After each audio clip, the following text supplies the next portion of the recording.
Why is Kendrick here? A couple walks into the travel agency where I work. The second I turn my cheerful customer service smile their way, my smile freezes.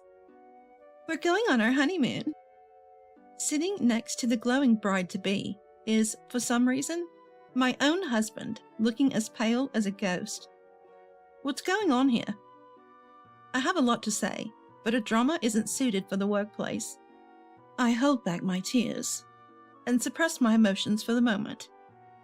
But I make up my mind that their adulterous honeymoon will not have a happy ending. Brace yourselves. I'll make sure your trip is nothing short of hell. My name is Miranda. I'm 26, and I've been dating Kendrick since we were students. Our relationship continued even after we became working adults, and 3 years after graduation, we got married. We transitioned from lovers to spouses and started a new life. At first, living together was exciting and every day was happy, but as we lived together, I started seeing who he truly was. Kendrick had been a bit of a heartthrob since his student days. Even as an adult, he's still a looker. When we go out, women passing by do a double take. As for myself, I've always been somewhat confident in how I look. But after getting married, balancing work and housework, as well as saving for a future with kids, I found little time or money for myself. I worked at a travel agency, and depending on the season or circumstances, working late is not uncommon, so there were times when I couldn't manage household chores perfectly. That's when Kendrick would get annoyed. Can't use work as an excuse to neglect the house. I'm working too. What's the point of being married if dinner's not ready when I get home? The man who was once so kind had turned cold, almost as if he were a different person after marriage. Or maybe this was his true face all along. Whenever he got too harsh, I would argue back. That's when he'd say, "If you can't even handle housework, I don't mind breaking up any time. I'm still popular, you know? I get plenty of offers." How many times I have cried over his words. Even when I'd rush home, he would decide to dine out, not caring at all about how I felt. Our relationship grew colder in such a household. Then one day, our days off coincided, and we had dinner together for the first time in ages. Eating in silence, Kendrick suddenly spoke up. "Speaking of which, I got transferred to South Carolina starting next week. I won't be back for a while. Could be a really long time, actually." South Carolina? Wow, that's sudden. How long will you be gone? Hard to say. Maybe 6 months or a year. Either way, I plan to enjoy some me time. Even though Kendrick already acted like he was a free man, his smug smile irritated me to my core. Considering it's him, he might cheat during his business trip. We were already on shaky ground as a married couple, so I didn't voice my concerns. Still, I braced myself for the worst. Little did I know the events that would unfold were beyond anything I could have imagined. A week had passed since Kendrick left for South Carolina. He texted me on the first day to say the move went well, but there were no messages after that. Though I was concerned about him, to be honest, I was quite enjoying my newfound solitude. Coming home to a quiet house was bliss. I never realized how comfortable it is to do chores at my own pace. My co-workers started noticing my upbeat mood, and I felt much lighter. I prefer it this way, with my husband gone on work, as long as he's healthy and bringing in money. It's something I couldn't actually say, so I'd laugh it off. My good spirits continued until my boss offered me an opportunity. "Miranda, you've been doing exceptionally well lately." Thank you. It's all thanks to the help I get from everyone around me. "We appreciate your contributions too. Actually, another branch nearby is short-staffed. Would you mind helping out for a while?" Absolutely, I'd love to. I was thrilled to be recognized for my work, and even more excited to experience a different work environment. The other location was a bit far from home, but with Kendrick gone, there was no rush to get back. The timing was perfect. I agreed without any hesitation and started helping at the other branch the following week. It was in a large commercial complex near a train station and was busier than my current location, making it incredibly satisfying to work there. One day, a new customer came in. "Nice to meet you. We're on our honeymoon." It was a couple. The woman was a bit younger than me, strikingly beautiful, almost model-like. The jewelry she wore was embedded with what looked like expensive gems, hinting at a life of luxury. But what shocked me wasn't her. It was the man sitting next to her. When I saw his face, I almost screamed. I couldn't believe my eyes. The man sitting at the table was Kendrick, my husband. He was supposed to be on a business trip to South Carolina, so why was he here? At first, I thought he might be a lookalike, but when he saw my face, he broke into a cold sweat, his eyes darting left and right. What on earth was going on? I wanted to confront him then and there, but I couldn't make a scene in the shop. I put on my best customer service smile, but inside, my mind was racing. When I glared at Kendrick, he looked away without saying a word. Contrastingly, the woman was all smiles, chattering happily about their honeymoon plans. "We haven't submitted our marriage certificate yet, but we're planning to get married this year. We're jumping the gun because we're so eager for our honeymoon." "Oh, that sounds wonderful. You look so happy together." "Aren't you married too?" she asked, pointing to the ring on my left hand. "Yes, I am. My husband said he's on a business trip in South Carolina. Who knows what he's actually up to?" A side glance at Kendrick revealed he had gone white as a sheet. Still, he avoided eye contact. "You've got to trust your partner, right, Kendrick?" The woman clung to Kendrick's arm and leaned against him. Yeah, exactly. I'm sure she wants to get back to you as soon as possible, too," he stammered. Who did he think he was kidding? About an hour later, the two left. I immediately texted Kendrick. "Meet me at the local family restaurant tonight. Show up or I spill the beans." Although he'd been out of touch for over a week, his reply came in seconds. Later, at the family restaurant, Kendrick was already there. "It's been a while. What are you doing here? This isn't South Carolina." "That bossy tone of yours? What a contrast to my beautiful girlfriend, Kelly." He looked nothing like the pale-faced man from earlier, sipping his coffee arrogantly.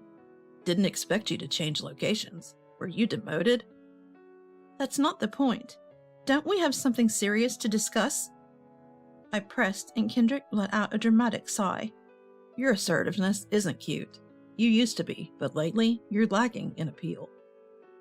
He studied me from head to toe, as if comparing me to this Kelly woman. "It was during this time I had a fateful encounter with Kelly."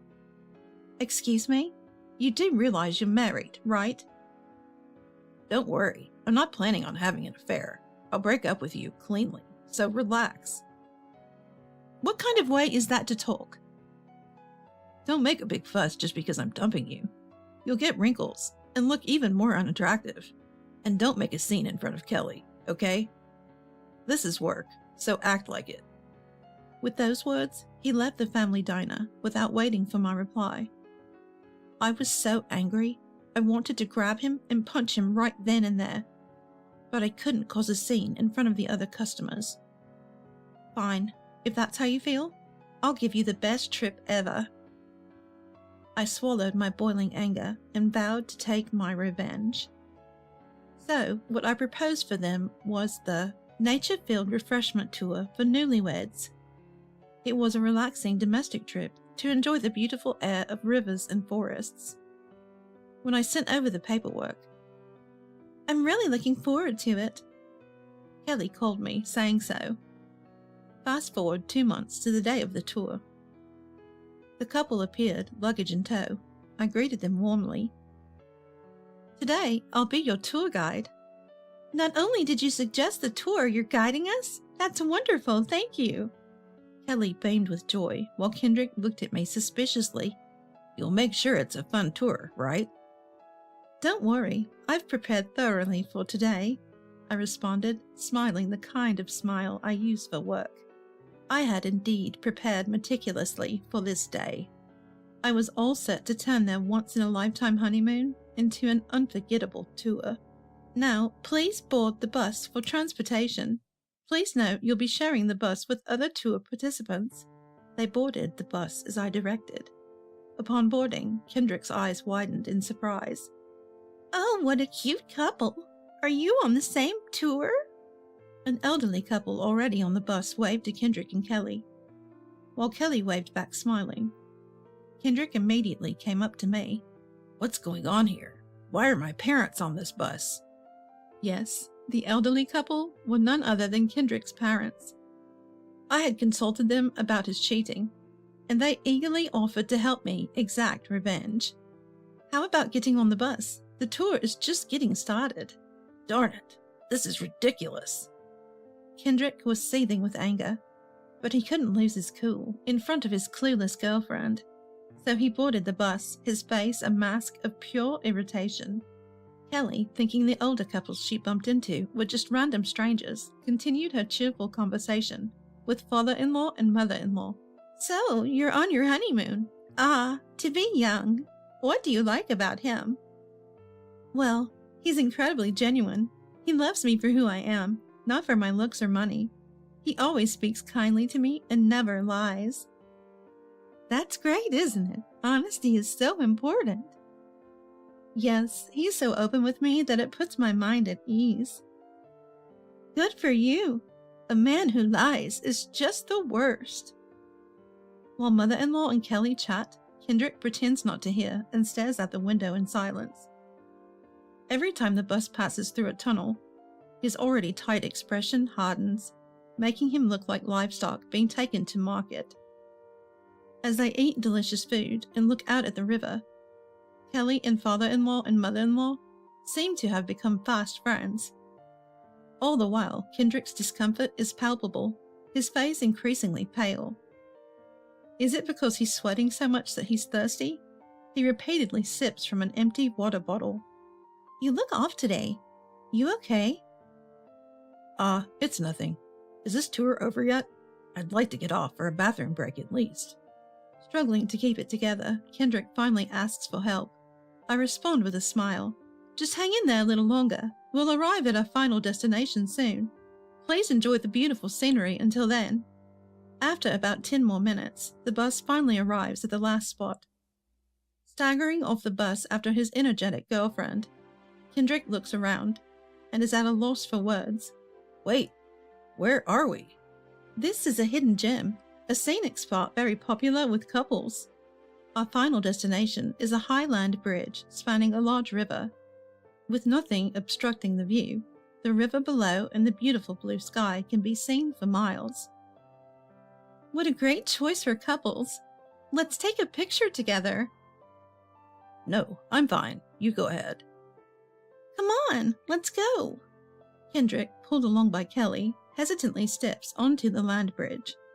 He looks down at the river and freezes. You see, Kendrick has an extreme fear of heights. Even shopping on the 3rd floor of a mall and looking down gives him pause. You can imagine how terrified he must feel now. Actually, you can bungee jump from here. There's a superstition that if the boyfriend jumps while declaring his love, the couple will be forever happy. Really? That's amazing! Next to Kelly, whose eyes are sparkling, Kendrick can't even speak. He just shakes his head. I can't do it. I really can't. Please understand. Strapped into his bungee jumping harness by the local instructor, Kendrick couldn't help but cry and sniffle. Forgive me, Miranda. Who's Miranda? My name is Kelly. She instantly turned serious, glaring at Kendrick. Normally, this would have turned into a big confrontation, but overwhelmed by the fear of bungee jumping, Kendrick started blubbering and spilled everything. I was just messing around with Kelly. She's just some pretty rich girl, and I was planning to have a little fun and then go back to my life. Why are you so upset about a little cheating? What? Cheating? What are you talking about? Confused, Kelly listened as I told her everything. That Kendrick was actually married and I was his wife. That Kendrick was a lowlife who only cared about a woman's looks. and that the elderly couple on the tour were my father-in-law and mother-in-law. After hearing it all, Kelly took a deep breath and turned to Kendrick. Is everything they're saying true? But look at what I'm going through. Don't you think I'm the victim here? She gently laid her hand on Kendrick's fully secured harness. Answer yes or no. You're married? Yet you were playing around with me? Even promised to marry me? Yes, I'm sorry. Well, I don't forgive you. With a smile, Kelly gestured for me to come over. Shall we do this together? Absolutely. We both stood behind Kendrick and gave him a hearty push off the platform. No!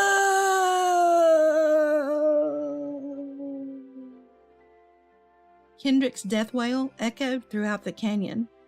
And so, with that grand scream, our newlyweds tour came to an end. Later, Kendrick was shaped with a hefty fine from Kelly, and unsurprisingly, she called off their engagement.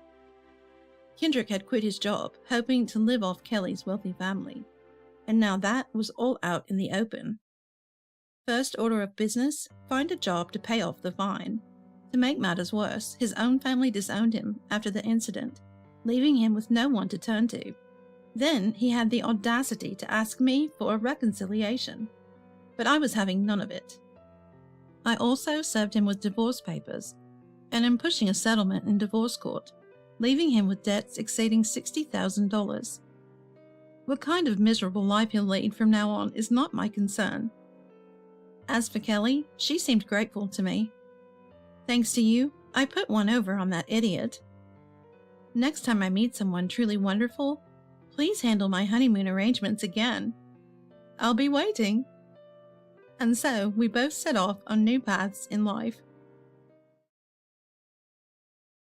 My name is Michelle. I'm a 31-year-old office worker. My husband, John, is 2 years older than me at the age of 33. We met through a setup, and now we're in our second year of marriage. I was what you'd call a sheltered only child, attending public school like anyone else during my elementary years. But from middle school through college, I attended a private girls' school. There was that characteristic same-sex admiration typical of girls' schools, but I didn't quite understand romantic feelings for men. It was not that I had no desire to get married, but I had only been with a man twice in my early 20s. We parted ways without ever progressing to marriage. I thought, I'll meet the right person eventually. But before I knew it, I was in my 30s. Seeing this, my parents seemed worried. My concerned father finally lost patience and started bringing matchmaking profiles, saying, "It wouldn't hurt just to meet them." One of those men is my current husband, John. After our initial meeting, we saw each other a few times, and he confessed his feelings for me. John is a gentle soul, and he held his parents in high regard. I too cherished my parents, and feeling our values aligned, I thought I could make it work with this man, and so I decided to marry him. After that, our marriage was quickly arranged. Our parents and friends blessed us at our wedding reception, and I was overjoyed. I wished for this happiness to continue forever. However, within a half year of marriage, my father-in-law passed away due to an illness, and John became overly attentive to his mother, who was left alone. John frequently visits my mother-in-law and even goes on trips with her.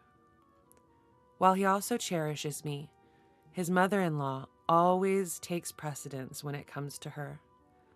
At this point, it seems to me more like he's a mama's boy than simply caring for his mother. It's a little frustrating, but apart from that, there are no major issues, and I resigned myself to the thought that this is what marriage is, and I compromised with my life. Lately, my joy has been entering sweepstakes, winning prizes, and writing reviews or introducing them on my blog.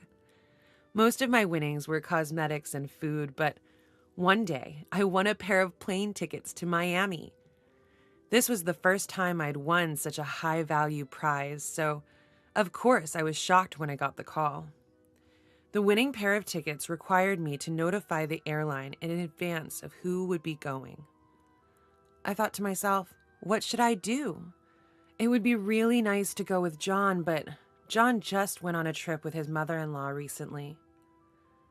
Considering that John often travels within his own pocket money, I decided to gift the tickets to my parents this time.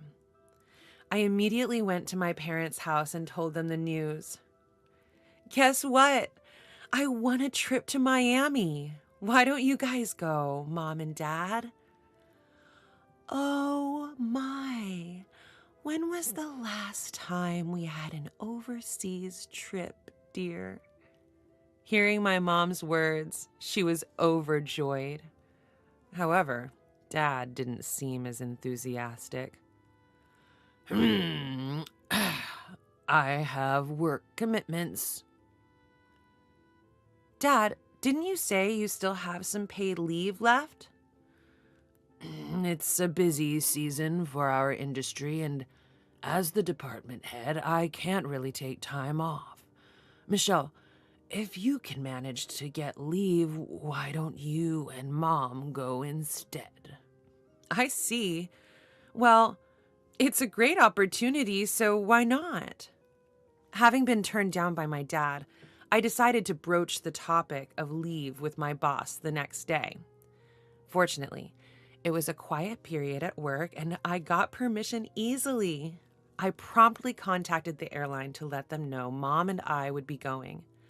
And after work, I stopped by a bookstore at the station to buy a guidebook on Miami. I headed home with my head full of dreams about the trip. When I arrived near the house, I noticed the lights were already on. John must have returned home already. I need to hurry with dinner, I thought. But when I opened the door, it wasn't John's shoes I saw in the entrance, but a familiar pair of women's shoes. Michelle, what do you think you're doing leaving the house empty until this late? Oh, mother-in-law, I didn't know you were here. This is not about whether I was here or not. It's time for John to come home. Normally, you would be preparing dinner and a bath to welcome your husband home. Don't you have any sense of your responsibilities as a wife? My mother-in-law lives nearby and has a spare key that John gave her. I understand she's lonely since her husband passed away, but her unannounced visits and assumption of making herself at home do not sit well with me. Moreover, my mother-in-law subscribes to the old-fashioned notion that a wife should serve her husband's family, and she doesn't seem to like the fact that I work. Each time we meet, she nags or throws snide comments my way, so I find it hard to warm up to her. Well, what's with the sour face? And that bag? Did you take a detour instead of coming straight home? What a useless wife. Show me what you bought. What are you doing? Stop it. Ignoring my protest, my mother-in-law snatched the bag with the guidebook in it. What's this? Are you guys going to Miami? How extravagant. No, this is a prize I won. I'm giving it as a gift to my mother. Well, nobody told me about this. As my mother-in-law and I were arguing, John arrived home. I'm home.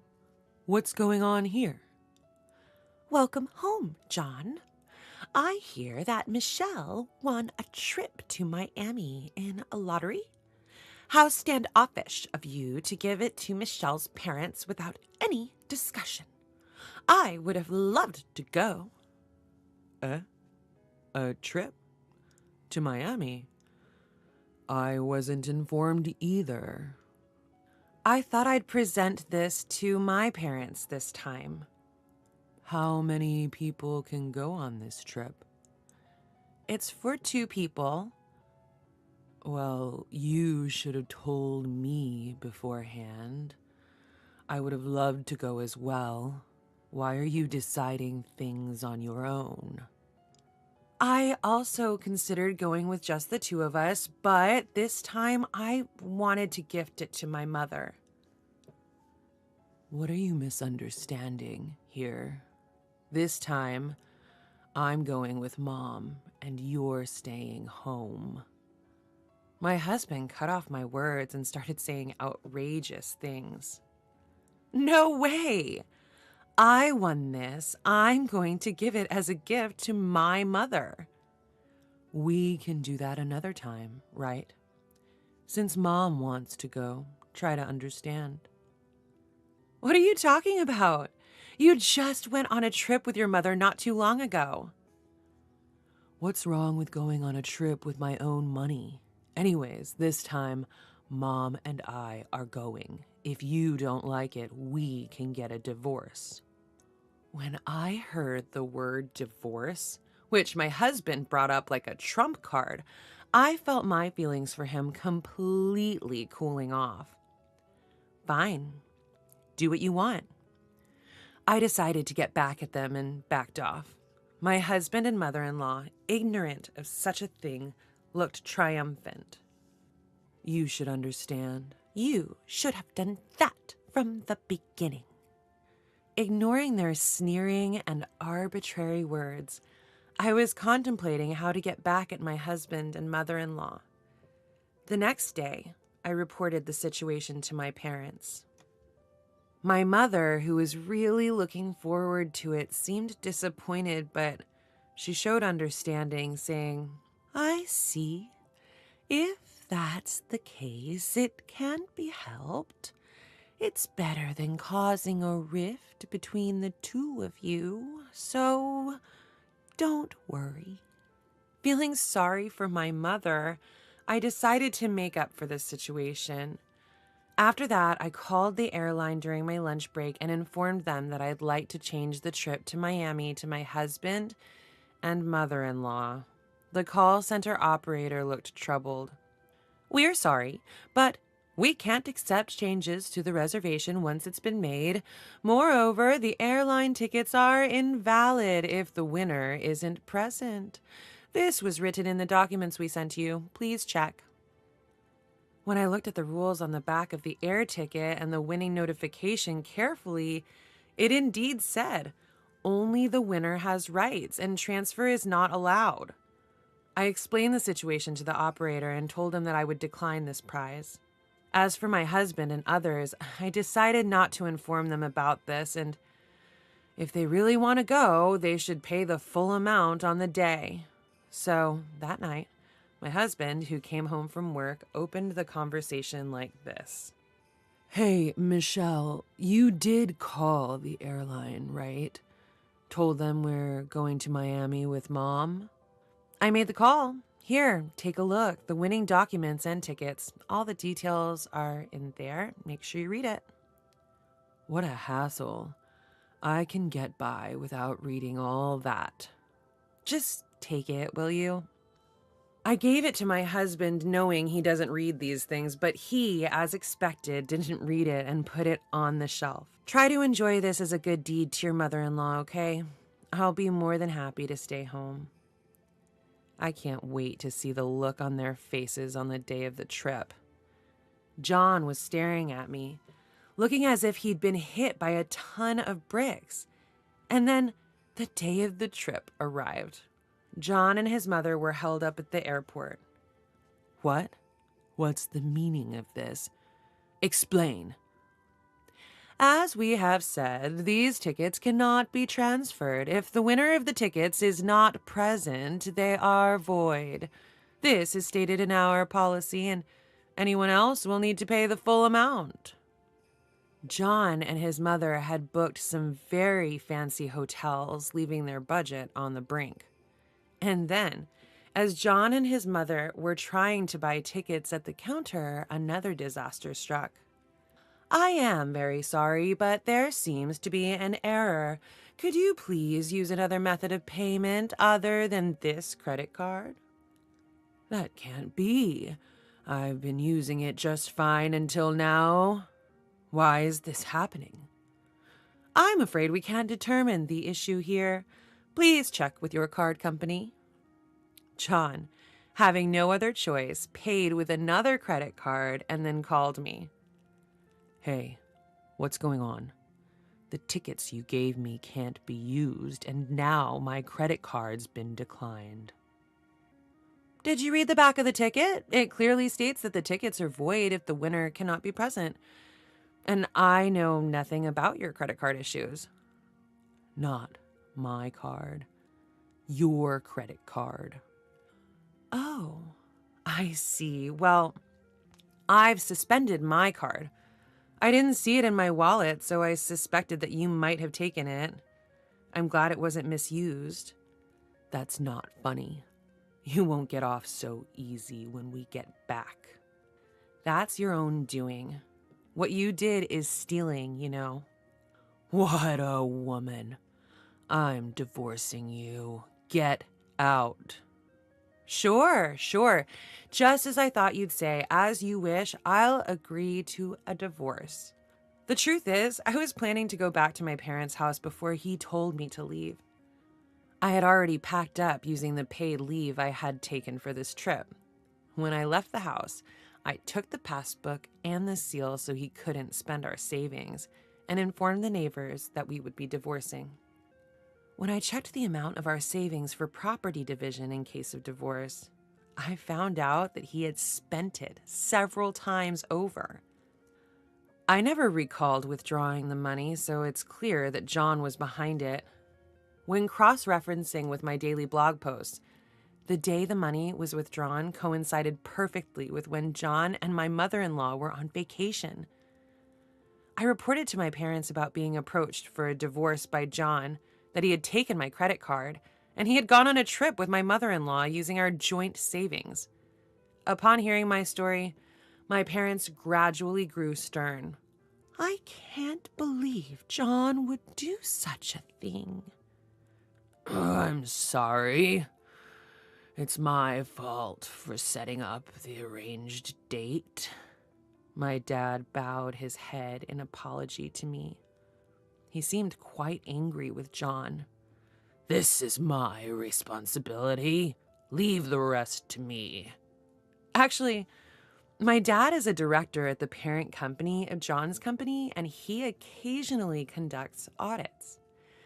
This time, although someone else was supposed to go, my dad rearranged his schedule on short notice to audit John's company.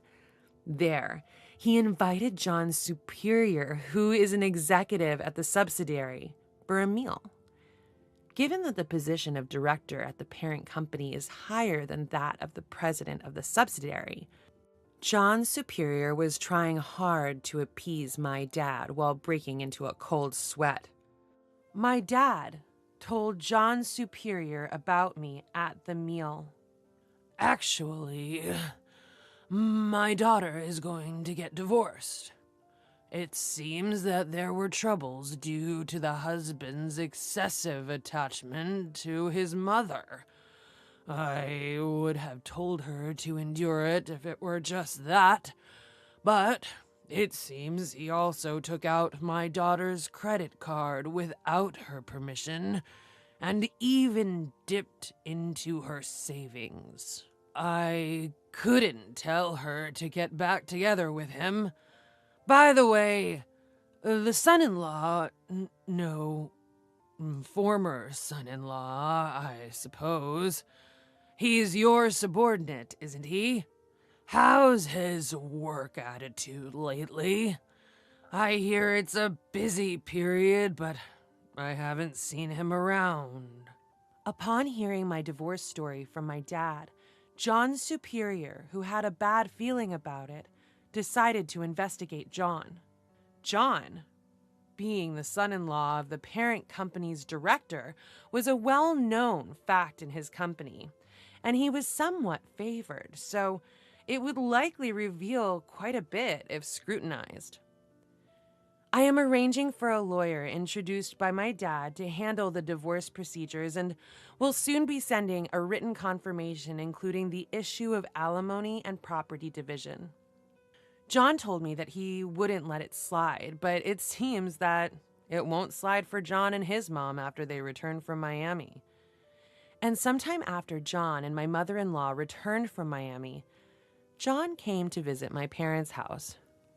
Michelle, what's this certified mail all about? I'm broke. I can't afford to pay any alimony. And what's this property division? It's just a marital spat. There's no need to go this far. I apologize, so please come back. What are you saying? Have you even read what's in the certified mail? Your mom's daily mental abuse? Not to mention dipping into our savings and trying to use my credit card without my permission? There's no way we can make amends, right? Please don't say that. Since you left, it's been rough on both Mom and me. Really? For instance, are you getting cold stares from the neighborhood women? Or, has there been a big problem at work? John seemed to stiffen at my words. I guess I hit the mark. How did you? Who knows? Why do you think that is? If you think about what you've done, you might get it. There's no way I could get back together with you, and I'll have you pay what needs to be paid. Prepare yourself. Also, please go through the attorney from now on. If you continue to linger, I'll report it to the security company. When I mentioned the security company, John finally backed down and left dejectedly. Actually, everything that John came crying about was something that my dad and I had set up. Before returning to my parents' house, I visited the neighbors and told them, I was kicked out of the house after my mother-in-law and husband stole the plane tickets I won in a lottery. I must say, my performance was incredibly convincing given my drama club experience from my student years. Apparently, ever since my husband and mother-in-law returned from their trip in Miami, they've been the subject of whispers and gossip in the neighborhood. My mother-in-law was embarrassed to find out from a local busybody that she was being avoided because she'd heard, "You took your daughter-in-law's winning travel tickets and kicked her out, didn't you? What happened next? You must tell me everything." From this, at my husband's company, my father had an investigation carried out. It turned out that my husband, who was the son-in-law of a department head in the parent company, was using his position to do whatever he wanted. He took time off during busy periods to travel with his mother-in-law, repeatedly showing up late or leaving early. Not only that, but he was also found to be embezzling company funds. Given the circumstances, he was fired, and the company declared to all its employees that it would no longer show preferential treatment to family members of those in the parent company. Thanks to the lawyer hired by my father, my divorce proceedings went smoothly and I officially divorced my husband. I was finally able to return to being single. The savings my husband had squandered were split evenly according to the amount before he began dipping into them, and I received a decent amount of compensation. The daily records I had kept in my blog were recognized as evidence of his emotional abuse. I felt very refreshed after getting my revenge on my husband and mother-in-law. I didn't want to just keep the compensation I received from my divorce, so I decided to splurge and enjoy myself.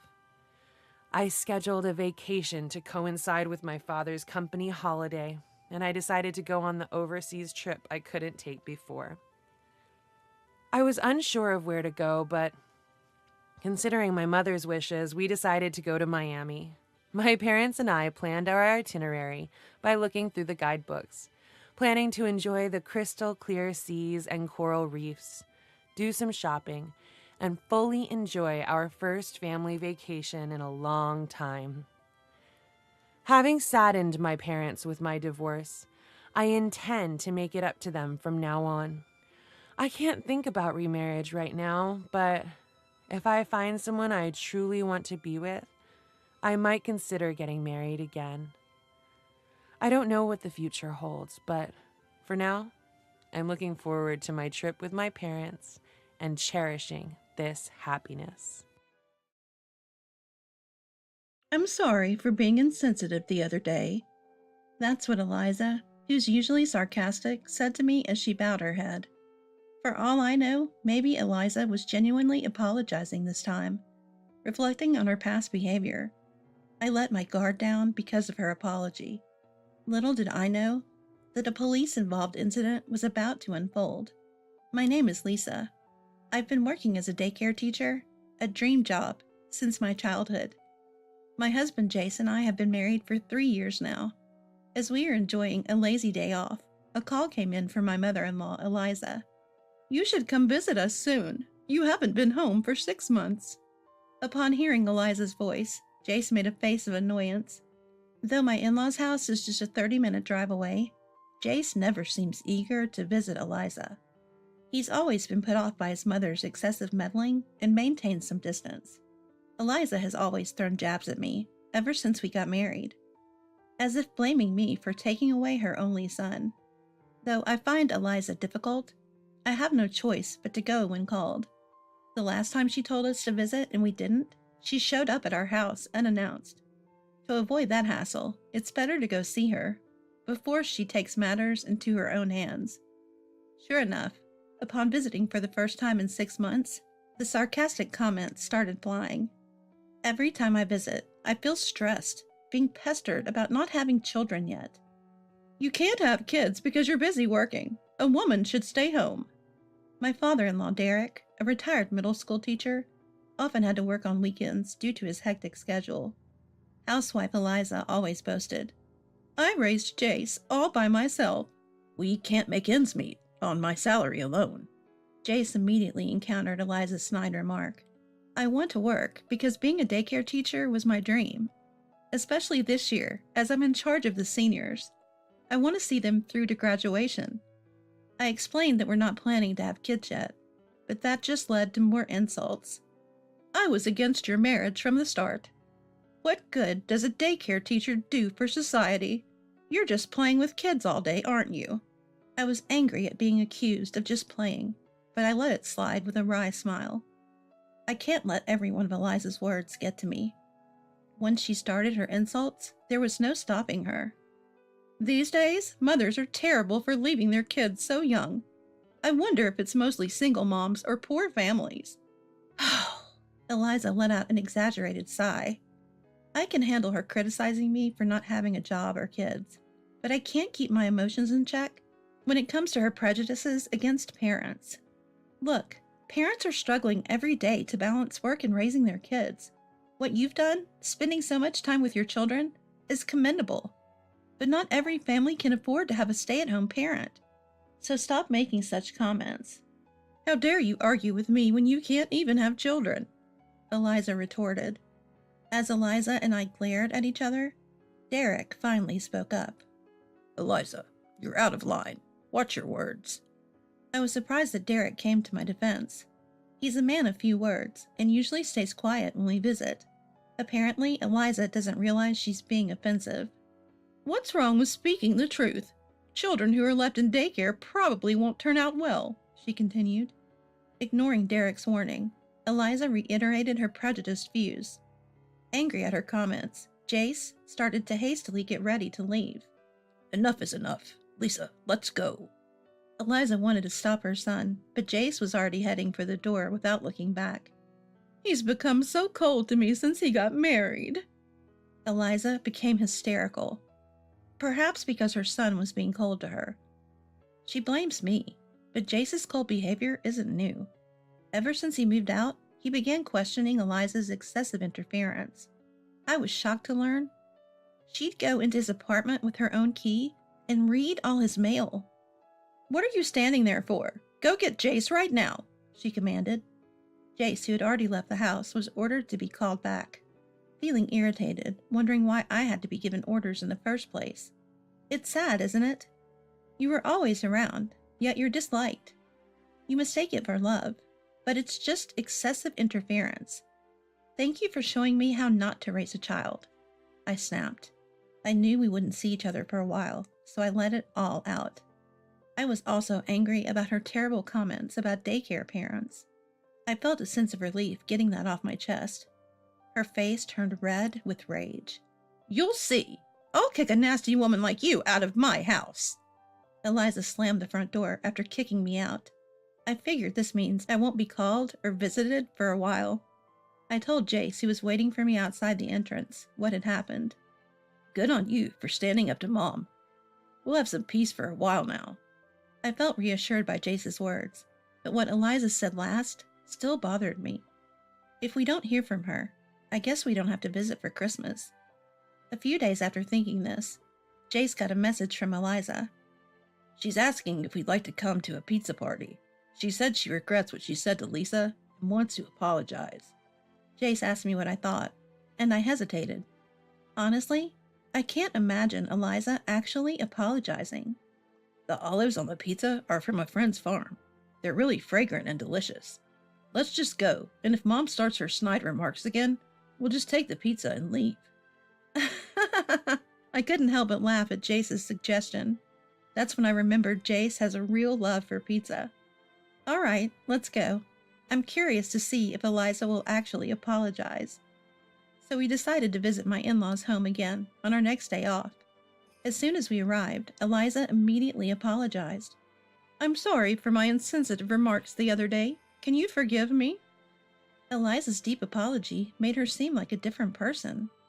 After that, Eliza and I chatted and laughed. This might be a first since we got married. Liza, you sit here. If you want seconds, just let me know. Eliza had even portioned out several pieces of pizza for each of us.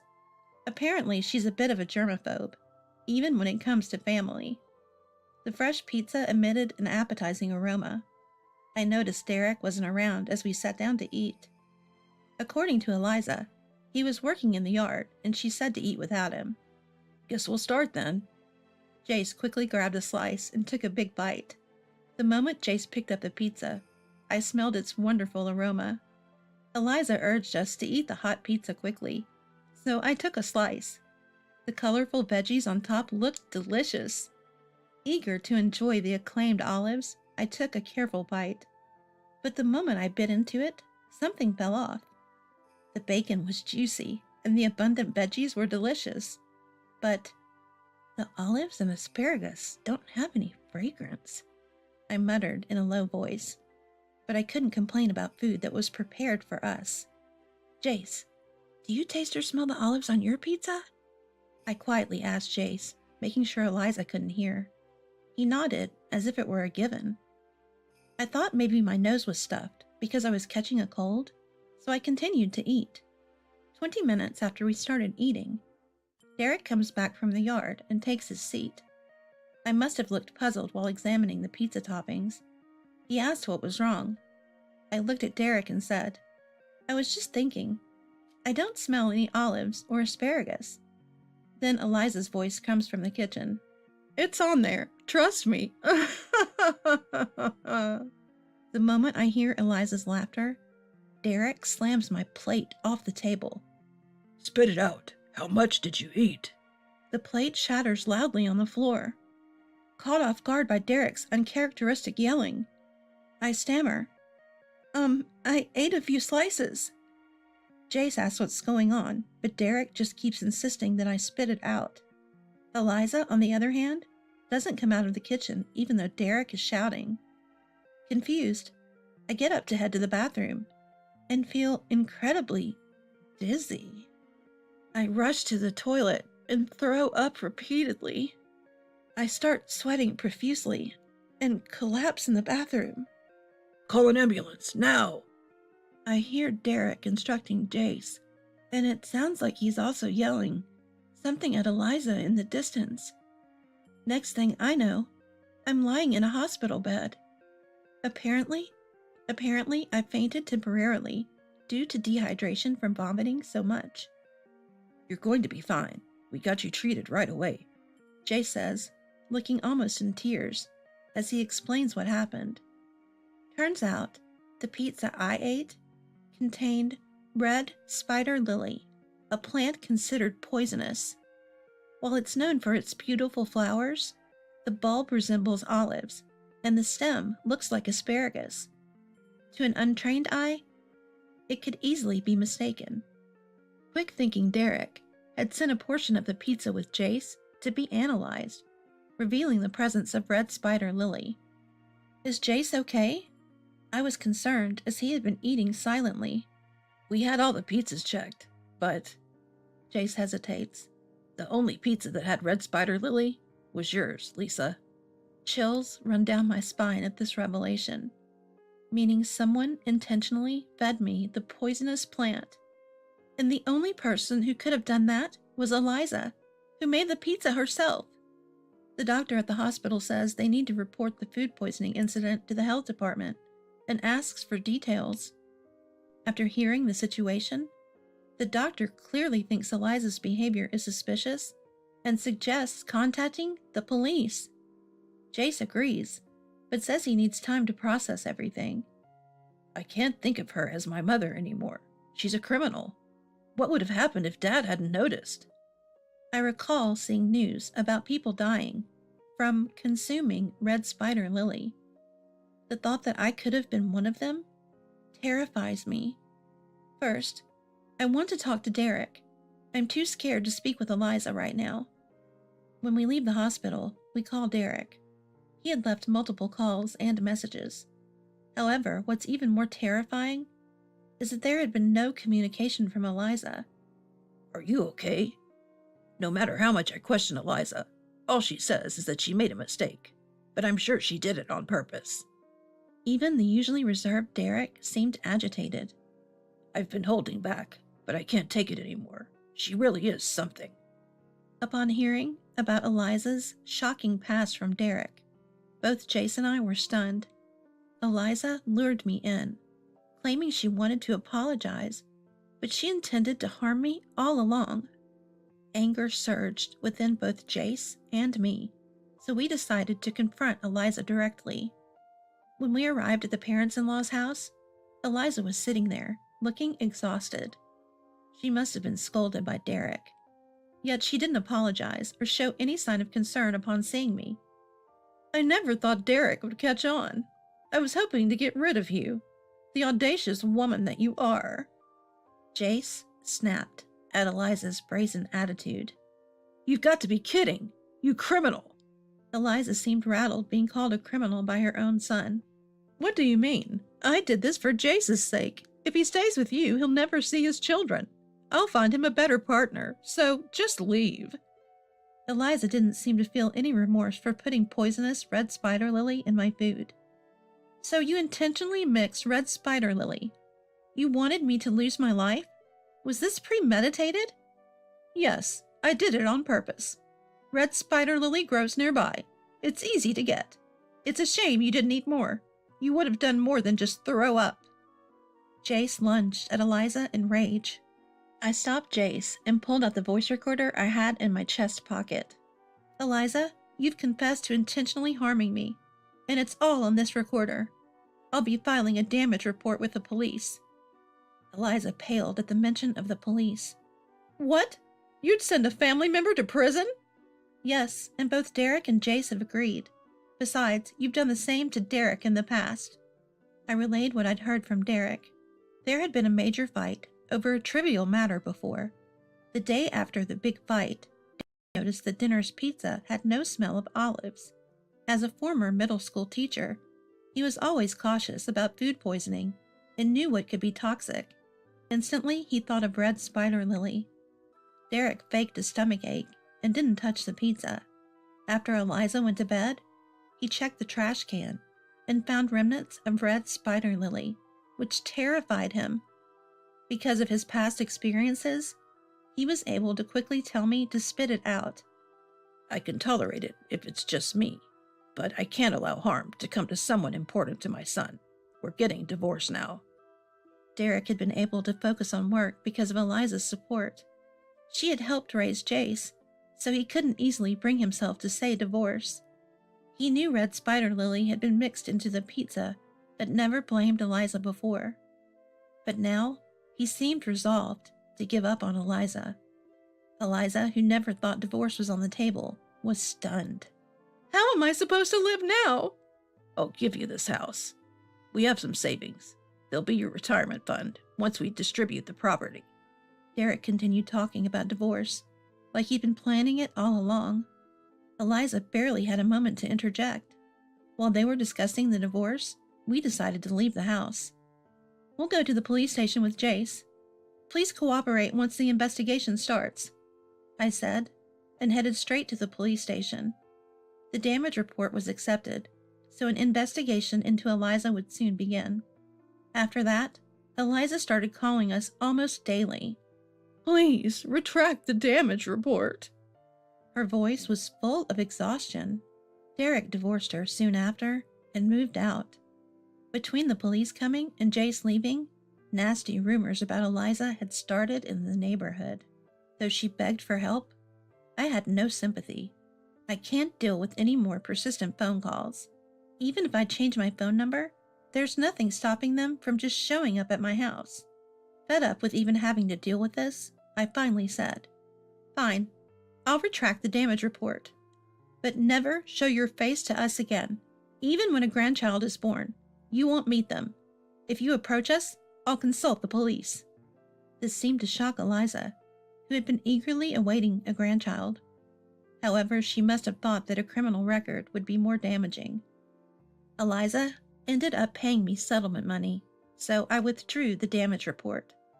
She probably used the money from a property division she got during her divorce from Derek, so her savings must have taken a big hit. I heard from Derek that Eliza couldn't take the neighborhood gossip anymore, and eventually sold her house to move to a cheaper rental in Philadelphia.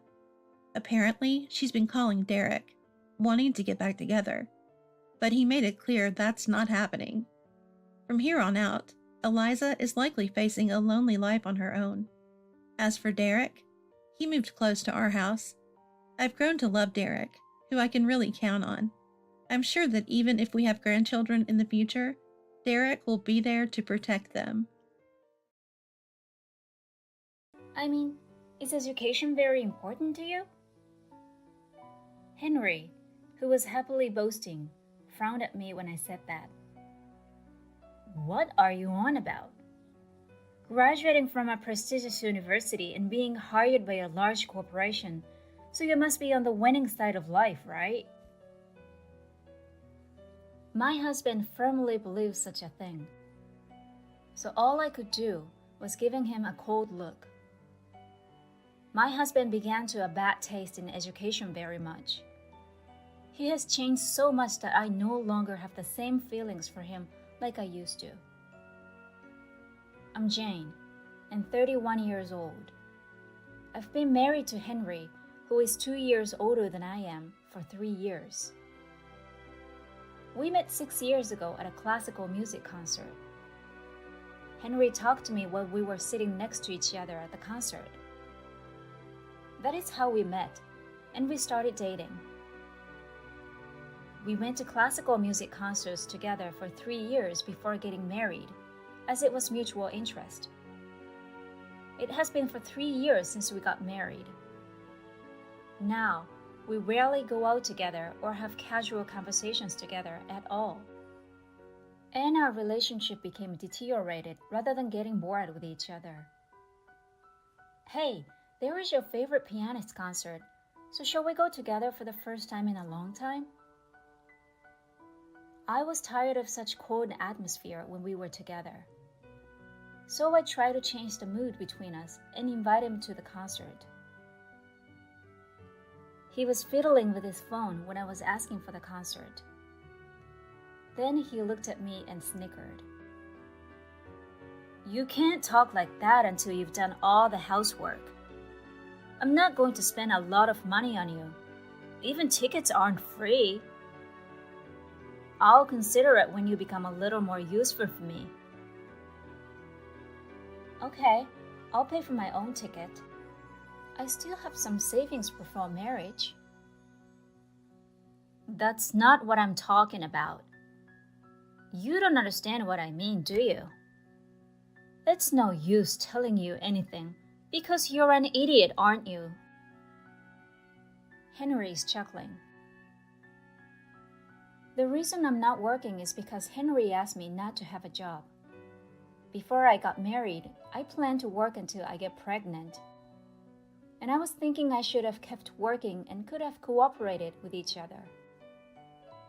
However, Henry is the one who asked me to stay home and do all the housework because he could earn enough money for both of us. Henry asked me to quit my job. Maybe because there's always been a stereotype in him about housewife. Man works and woman stays at home. Or he was proud of himself too much. I prioritized my time to look after our child and quit my job. Henry looked down on me although he asked me to quit my job. I knew I should have married to a wife who was as intelligent as I was. I am no comparison to you, so I feel tired even talking to you. Henry's being sarcastic. He's graduated from Tokyo University and works for a large corporation. He's too snobbish. You and I have too much difference in educational background, so I am too good for you. Henry repeated such a thing at every opportunity. I like that pianist and want to go to the concert, but I am unable to accompany you. I will go there alone if I decided to attend. Why? Before marriage, we used to go there together all the time. You'd understand me, wouldn't you? Just because we lived together for years, it doesn't mean you deserve me. What the heck? Isn't that correct? You should be grateful that I am supporting you, who did not even graduate from a good university. Get out if you have a complaint. As soon as Henry said that, he went back to his bedroom. Why can't we get along with each other? As I recall, he was being caring for about half a year after we got married. He was rather humble, not bragging about himself.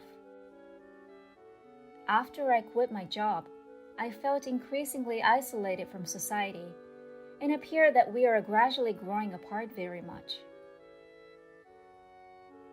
2 weeks later, I went to the concert alone because I had already booked 2 tickets. Henry had turned me down in a terrible way, but I admired this pianist.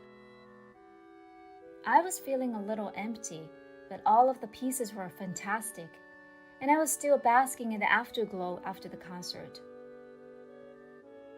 I noticed a familiar figure in the crowd as I was walking toward the exit to leave the venue with a good feeling. It must be Henry. He was at the concert, wasn't he? Henry's company has flexible work hours, so his presence here was not surprising. The strange thing was Henry was not alone. He was holding women's hands, who I do not know, while walking. The way their faces were very close while talking and smiling at each other could indicate that they were a couple. I decided to blend in with the crowd and follow Henry. They exited the venue and entered a lovely restaurant nearby. After a while, I received a text message from Henry. Overtime work tonight. I don't need dinner. The message was brief, stating only the facts. He is, however, dining with another woman. His attitude was far different from usual, unlike being cold and looking down on me. However, this explains changes in Henry's personality. He must have been cheating on me previously, and I must have been in the way. Do you want me to give up my job in order to do all the housework? He takes away my freedom and destroys the family on his own, doesn't he? I was spontaneously flying off the handle. The two appeared to finish their dinner and they were walking toward the hotel to enter. I was super shocked about it and unable to think clearly when I got home. I was naturally getting tears in my eyes due to anger as soon as I entered my room, and I could not stop crying. I researched a variety of topics in order to make our lives more comfortable, including healthy cooking and efficient cleaning methods. I was told I couldn't do anything by Henry, but I was still trying to support him. However, no matter how hard I tried, it was a waste of energy for him. I couldn't understand what was going on in my head because I was devastated, frustrated, or angry. I couldn't fall asleep at all. When it was getting brighter outside in the early morning, I heard a noise that Henry just got home. "Welcome home." "You're very late today." "Oh, wow, you were still awake." "I was simply wide awake tonight." "Didn't you take a nap, did you? That's why you couldn't sleep, right? Housewife would be carefree, and you can just relax at home because I only go to work. You probably have no idea how I feel about working until this late." Henry told lies to me while he was taking off his suit. Many co-workers are counting on me because I have an undergraduate degree from Tokyo University, so I am very busy. Nonetheless, my colleagues are smart as well, and they work smoothly and efficiently.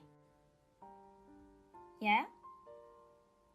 On the other hand, you are not as intelligent as they are.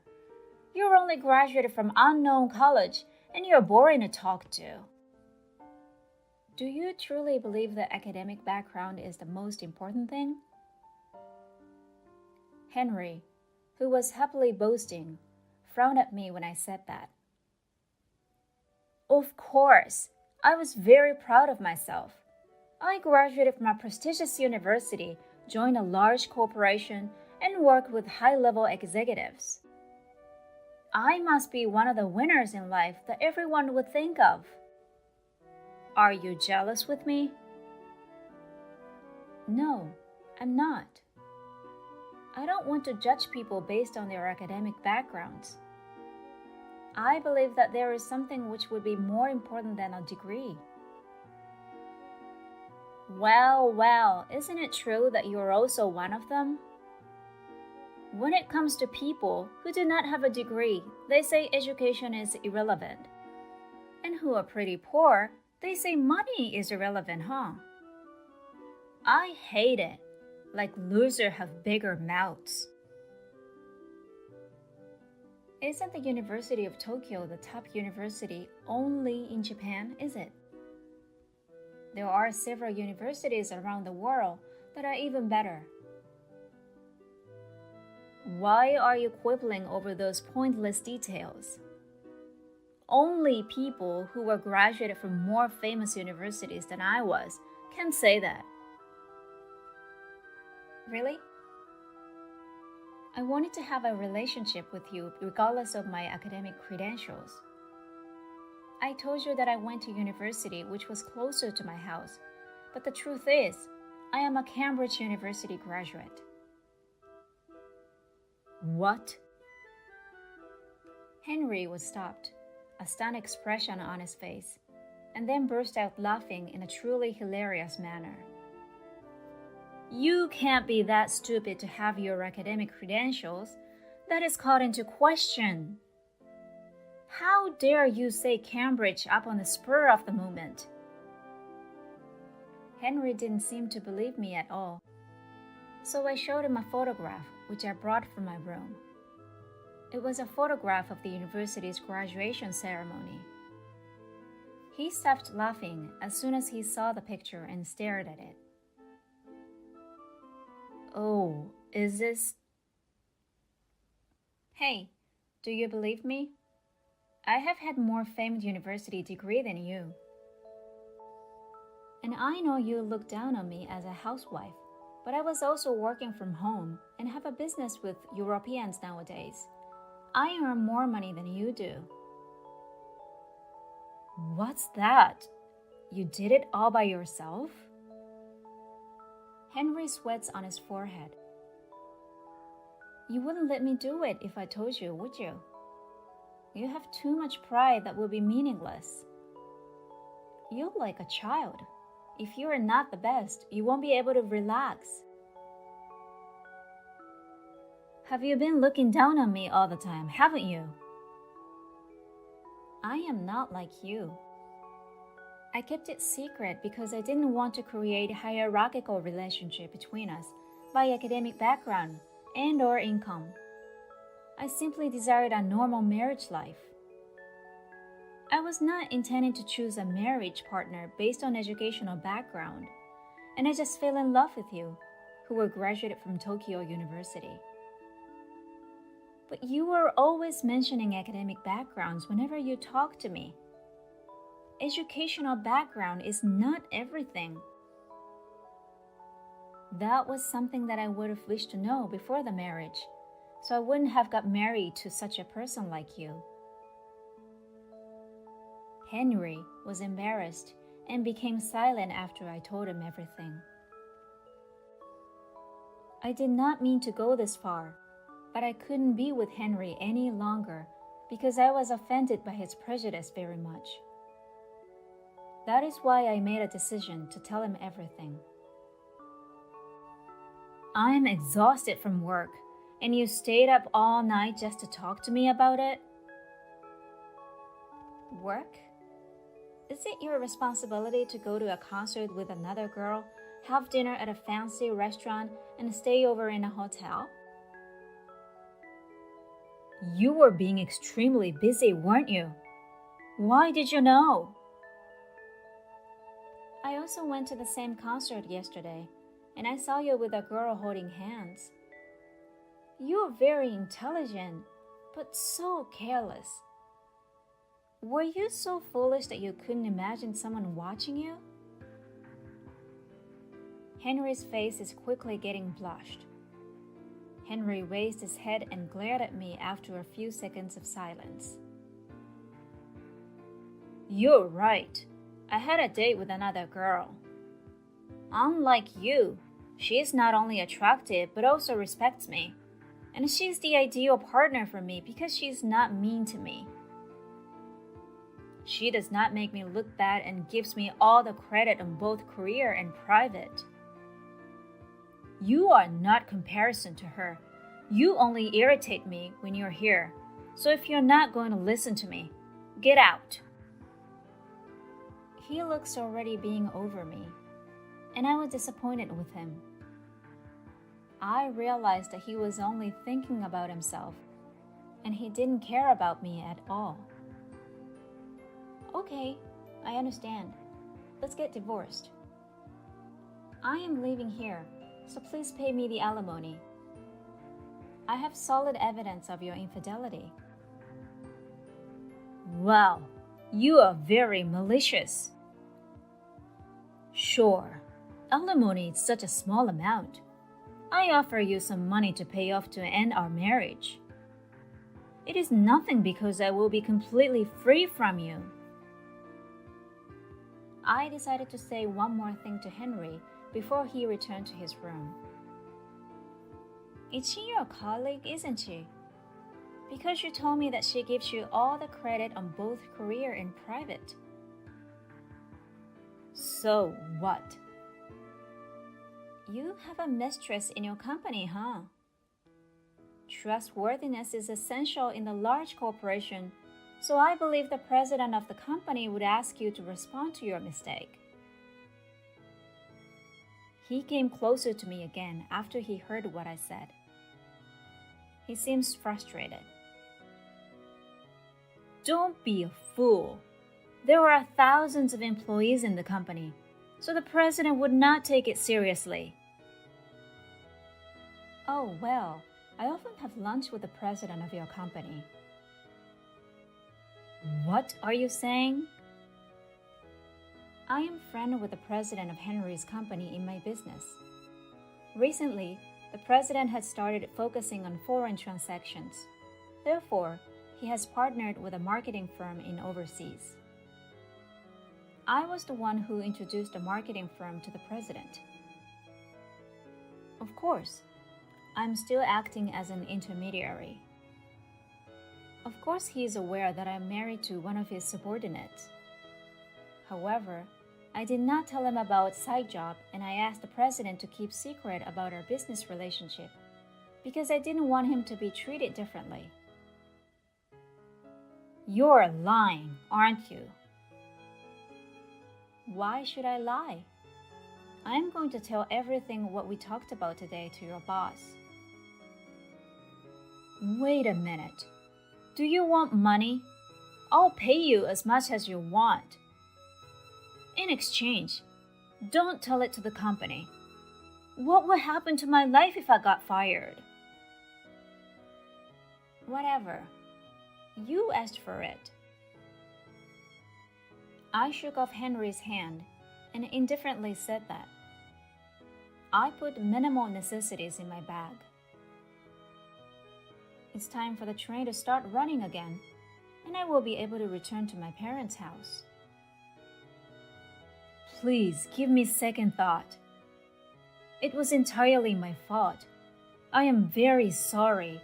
Please do not tell anything to the company. Henry kept bothering me while I was packing my bag. Of course, I ignored everything, took my luggage, and greeted him. I'll ask a mover for the rest and bring the divorce paper with me on the day I leave. Thank you very much for everything, Mr. Elite. Wait, let's talk more again. He looked awful and grievously burst into tears when I was peeking through the door for a second. A week later, I completely moved out, and I let him sign the divorce papers to finalize our divorce. It had been 1 week since our divorce. Henry, in fact, appeared to be a different person. He's always afraid of something and apologizing all the time. His pride would be distracted. I didn't want to hear anything because whatever he said was not sincere. I was left feeling empty and wondering what he was sorry about. 3 days later, I had dinner with the president of his company. I told him what had happened. Henry was being treated like a nuisance in the company, but the president told me. He checks subordinates out and distributes too much work and makes sarcastic remarks to someone who he dislikes. On the other hand, the president told me that Henry cares one of the junior colleagues very much. Then I asked him to show me the picture of her, and I discovered that the girl with whom Henry has an affair. The president decided to call Henry and the girl the next day since he heard my story. When the president questioned them heavily, they apparently admitted the guilt. Rumor was spread out through the company on that day, and people sneered at them. Eventually, the two could not deal with it and resigned from the company. The two, who were supposed to be the best friends, but started blaming each other and broke up. Henry and his partner have only the alimony that I had asked. In contrast, my business was doing better than I expected, so I decided to take it more seriously. I rented a small office space in Tokyo. I felt bright and kicked off a new start with it. I am still keeping in touch with the president.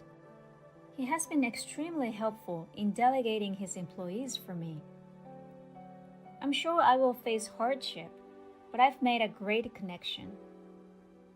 I want to value the relationships I have while I start a brand new life without being humble. What do you mean? I was supposed to shine brightest on this day, yet my expression was strained. Why would you say something like that now? My mother came rushing in as soon as she heard my voice. It was just before my wedding. Despite being in a dressing room, it was not the place for raised voices, but I was at my wits' end. My name is Emily. I'm a 28-year-old employee.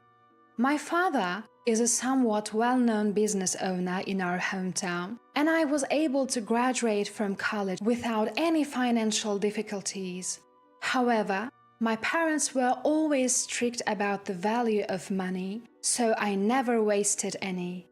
Since high school, I didn't receive any allowance and worked part-time. My local friends sometimes called me a down-to-earth lady, even though I was supposedly well off. But the truth is, I never thought of myself as such. During work, I saw a familiar face at a client's. It was my senior whom I liked in high school. His name is Tyler. He was popular for his good looks and because he was a member of the soccer team. I was the manager of the team and we used to talk a lot, but Tyler, 2 years my senior, retired that summer. Our contact faded away and he graduated. Could it be Emily? Tyler recognized me and called out. That brought back a flood of memories. He was as handsome as ever, and his suited-up look was strikingly different from before. After dating for a year triggered by that encounter, I got an official proposal from Tyler. I was ecstatic to prepare for our wedding. But Tyler would just say, "Do as you like, Emily," leaving everything to me. I was a bit displeased, thinking maybe he didn't care about the wedding. But since he told me to do as I liked, I decided to do just that. When we went to view the wedding venues, Tyler seemed somewhat restless. I didn't pry then, but it later turned into a big issue. After viewing several venues, I expressed my preference, but then Tyler surprisingly stated, "I think this one is better." It was the first venue we visited, the one where Tyler was acting uneasy. It was a beautiful hotel with great food, so we decided on that venue. Tyler, who seemed to have no interest in the wedding, suddenly started actively participating in the planning. "When I saw the venue, I got motivated," Tyler said without me even asking. Our assigned wedding planner was a woman named Palma, who was the same age as Tyler. Her overly friendly demeanor bothered me. I wanted to keep the wedding preparations within our budget, but Tyler agreed with whatever Palmer suggested, and before I knew it, we had gone over budget. There was a dress I desperately wanted to wear, and I wanted to allocate the budget for that, but it seemed impossible. When I talked to Taylor about it, he said, "Just ask your parents to pay for it, Emily. They'd surely help out with that." But I wanted to avoid that. I didn't want to throw a wedding that was beyond our means by relying on my parents for expenses. When I came back from a restroom break during the meeting, it appeared Tyler had mentioned this to Palmer, and she insisted I needed that dress. "It's a once-in-a-lifetime event. You'll regret it if you don't wear what you want, even if it means going over budget." I understood her point, but her overly friendly manner and tone that seemed more like a friend than a planner irritated me, and I refused her suggestion. When I tried on a dress within our budget, I surprisingly liked it on me. If we were to spend more money, I thought we should spend it on the guests instead. I came to terms with this myself. When I tried on the dress, Grieve, who was in charge, said something that bothered me. "Do you know Palmer?" When I denied knowing her, I thought Grieve seemed troubled. But I was so excited about my first wedding dress, I couldn't dwell on it. One day, when we were about to go for a wedding meeting, Tyler said he couldn't make it due to sudden work. Reluctantly, I went alone. Then, instead of the usual Palmer, Grieve showed up. Palmer had taken an unexpected leave, and Grieve was filling in. I found it easier to talk to Grieve. I took this opportunity to say that I wanted to change the plan recommended by Palmer, and Grieve agreed after hearing me out. I managed to choose the dress I had always wanted while staying within our budget and returned home in a great satisfaction. The next night, I received a call from Tyler. "You went ahead and changed the wedding plan on your own, didn't you?" His voice was lower than usual. "Palmer wasn't at the meeting yesterday, so Grieve took over. When I told her my wish, she changed it for me. Yesterday, Tyler was busy with overtime work, so I couldn't call him. I sent an email saying that I wanted to talk about the change in the plan and the details when we had time, but Tyler seemed unhappy. Was it because I changed the plan without consulting him, or was it because I reported it late? I am sorry I changed it without asking, but wasn't this the original plan? Tyler, you just went with what Palmer suggested, but you said you'd leave it to me in the first place." "That's rude to Palmer, who went out of her way to make the suggestion." Tyler's anger wasn't about the plan. It was about being rude to Palmer. Why was he defending the coordinator so much? "Tyler, do you prioritize Palmer's suggestions over my feelings?" When I asked more directly, Tyler sighed heavily. "Fine, I'll apologize to Palmer." With that, he hung up. What was that about? Why did it turn out this way? I was troubled, but I didn't want to ruin the wedding, so I apologized to Tyler the next day. I didn't know exactly what I was apologizing for, but I said, "I am sorry about yesterday." Tyler responded tersely, "Yeah, it's fine. I've already apologized to Palmer." Hearing that name again irked me, but getting angry now would defeat the purpose of my apology. I swallowed my feelings. Then Tyler suddenly changed his tone and began to speak. "Oh, by the way, about our new home." "Huh? New home? Aren't we moving into your company's apartment? We planned to register our marriage a month after the wedding on my birthday. Since we could move into Tyler's company's apartment, we thought it would be cheaper and decided to move after the registration." Despite that, Tyler shook his head. "I thought about it, and living surrounded by my co-workers might be uncomfortable for you, Emily. I hadn't really thought about it, but my time at home was limited since I was also working. We had discussed maybe moving in the future, but for now our current place would do, or so we'd agreed." And then, out of nowhere, Tyler dropped a bombshell. "Hey, what if we ask your father-in-law to give us some land, and we build a house there? I'm sure he'd do at least that much for his darling daughter, right? We can put it in my name, so it'd be better if we register our marriage first, wouldn't it? That way, once we're married, we can start right away." "Hold on, what?" I remember thinking during our wedding preparations that Tyler was relying too much on my parents' wealth. It was time for me to put my foot down.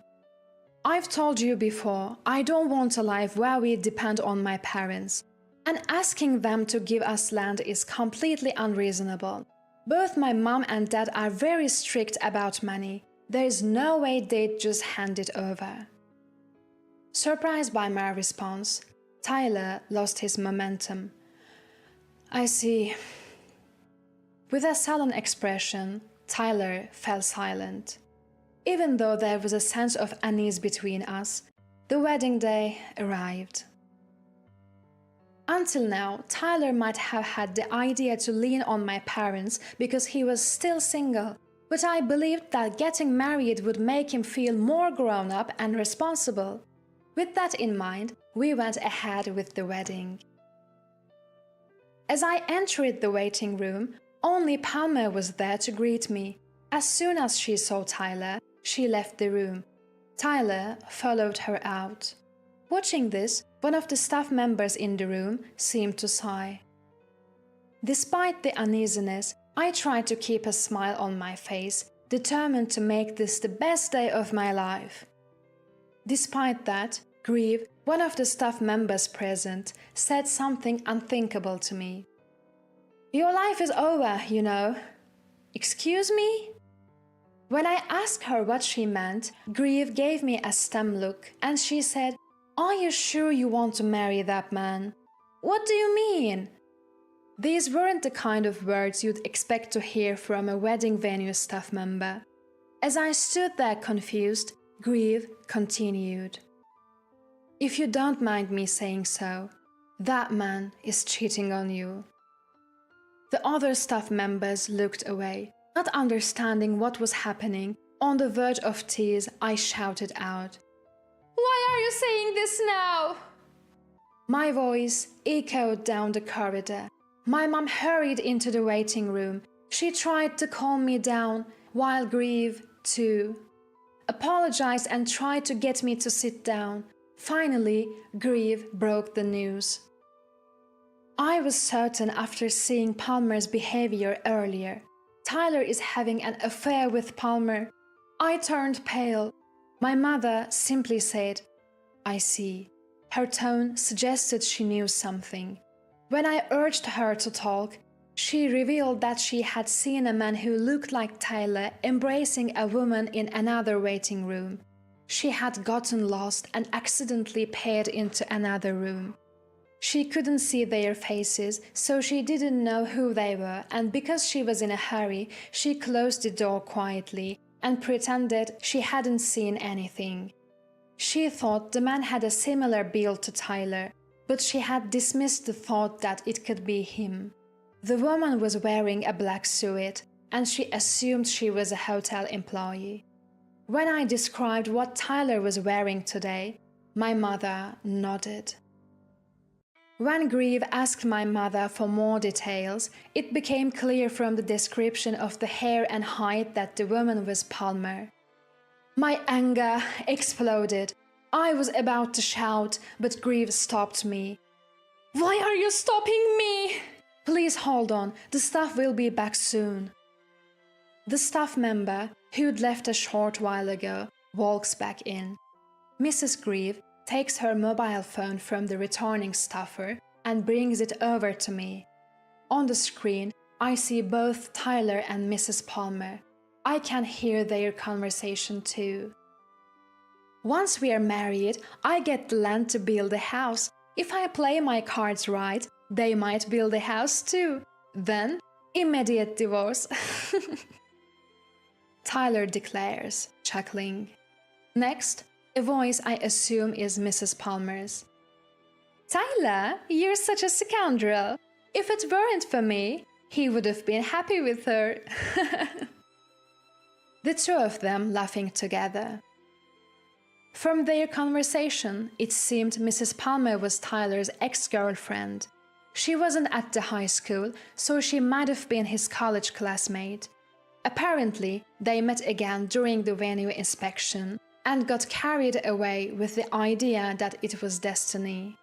When wealthy and handsome men come for venue inspections, she gets close to them, has affairs, and causes breakups. According to Mrs. Grieve, who heard their conversation, Mrs. Palmer is a groom hunter. However, she always gets away with it because there is never any proof. Mrs. Grieve had noticed her behavior with Taylor and warned me about they might be having an affair. "You could have put it more gently," I say, cautiously. She immediately responds with an apologetic, "I'm so sorry." She had been at a loss for how to broach the subject, then blurted out, "Your life is over," as time was running out to catch them in the act. I take a deep breath and say, "Is it okay if I end his life?" I was going to bring Tyler's life to an end. After I finished changing, Tyler came in. "Isn't it beautiful? I want you to take a picture," I say. Tyler, smiling, takes out his phone and snaps a picture. "Let me see," I request, taking the phone from his hand. At that moment, Mrs. Grieve takes Tyler away to touch up his makeup. I start to search Tyler's phone for evidence of his affair. There are plenty of photos and exchanged messages. I never touched Tyler's phone, so he must have been careless. There was no passcode, and I might not have found the evidence if not for this situation. I screenshot the incriminating conversations and to transfer them to my phone. When Tyler comes back and I hand him his phone, Mrs. Palmer finally shows up. Other staff members had been keeping Mrs. Palmer busy. She had caused many grooms to call off their weddings and resented by nearly all the staff who lost their sales because of her. Tyler must have switched to Palmer's plan to support her sales.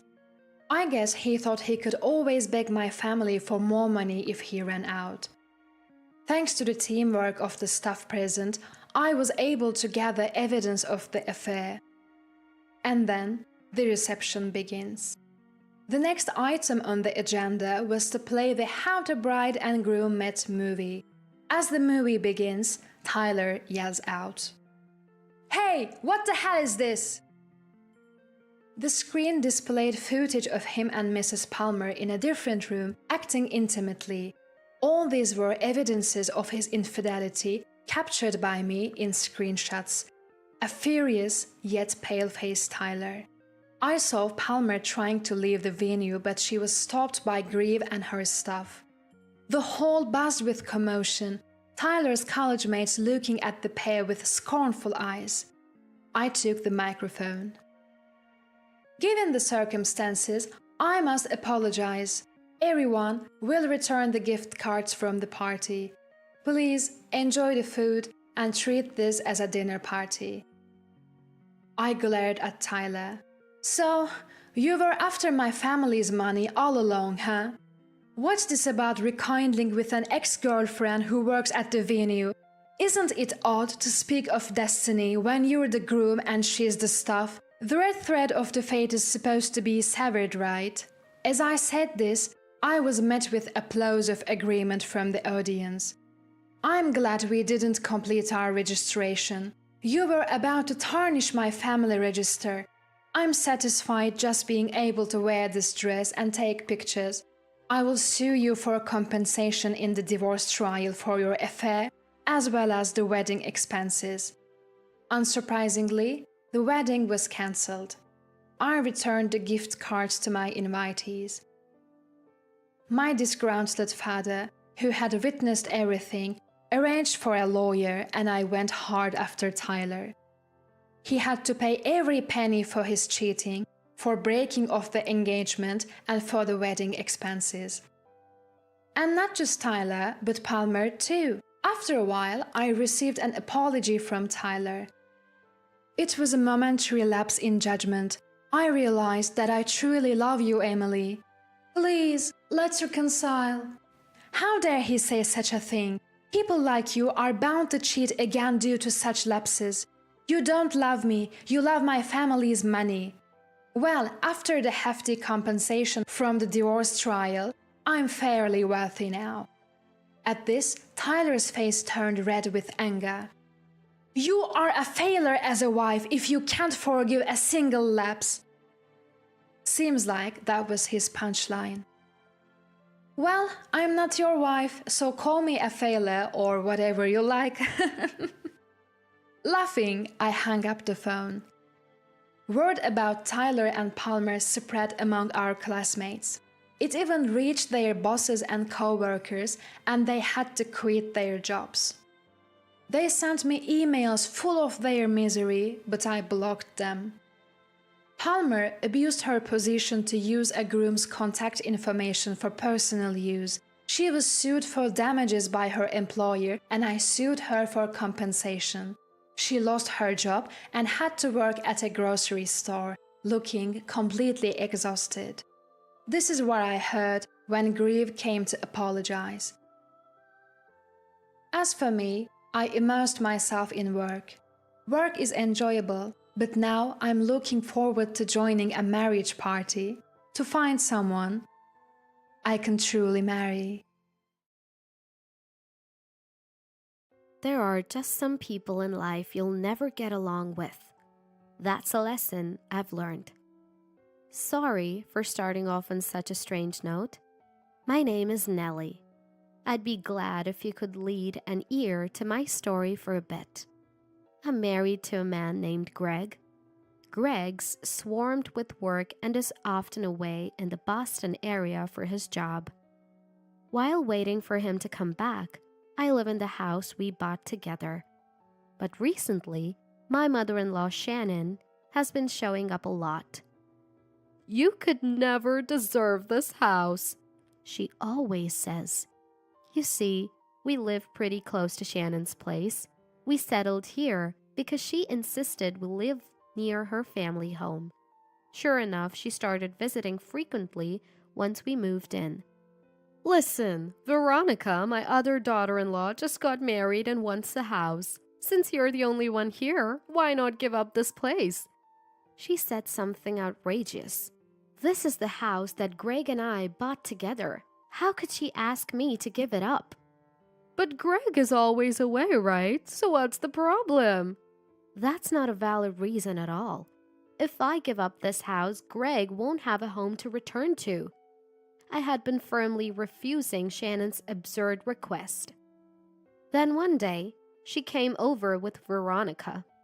"Oh wow, this is such a nice place. Perfect for my new home." Veronica examined the house as if she owned it. Being scrutinized like that was unnerving, to say the least. "I love this house. Hand it over now." Veronica joined in with her outrageous demands. Of course, I refused. "You dare defy me, you insolent woman!" And then Veronica got violent. "What are you doing?" Even as I said that, she didn't stop. I curled up to protect myself, enduring her attacks. Shannon was standing there, laughing. "Well, if you're going to cower like that, you shouldn't have defied me in the first place." It seemed like she didn't like the fact that I refused, but she didn't have to be this violent. They left for the day, but they said they'd be back to try and take the house again. I was scared they'd actually take the house from me. I contacted Greg, who was still away for work. When I told him what happened, he said Shannon and Veronica had reached out to him too. Apparently, Shannon has always favored Veronica over him and used to discriminate between them when they were kids. This time too, Veronica told Greg that she wanted a house and asked him to give it to her. Greg sounded really down. I tried my best to cheer him up. We couldn't talk much because he had work left. And then, the next day, Shannon and Veronica returned. "We're getting you to hand over the house today." This time, Shannon entered the house wielding an umbrella. It wasn't raining, so why an umbrella? Then suddenly she swung it at me, clearly threatening that if I didn't give up the house, she'd beat me with it. "All right, say you'll give us the house. Veronica will be the new owner." Veronica also had an umbrella and swung it towards me, along with Shannon. I've been hit by Veronica before, so I was genuinely scared she might actually hit me and raised my arms to protect myself. Both were swinging their umbrella so hard that the whooshing sound filled the air, causing me to flinch and cover my head with my arms.